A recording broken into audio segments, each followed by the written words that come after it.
ভোরের প্রথম আলো ফুটতেই গ্রামের মাটির পথ ধরে মাঠের দিকে হাঁটছেন এক পরিশ্রমী কৃষক। কাঁধে লাঙল, মুখে দৃঢ় প্রত্যয়।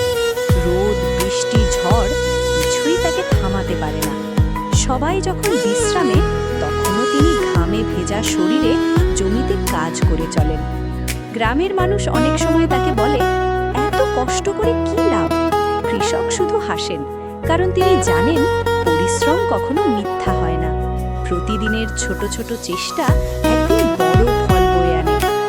মাসের পর মাস নিরলস পরিশ্রমের পর সবুজ ধান গাছ সোনালি হয়ে ওঠে। মাঠ ভরে যায় ফসলের হাসিতে।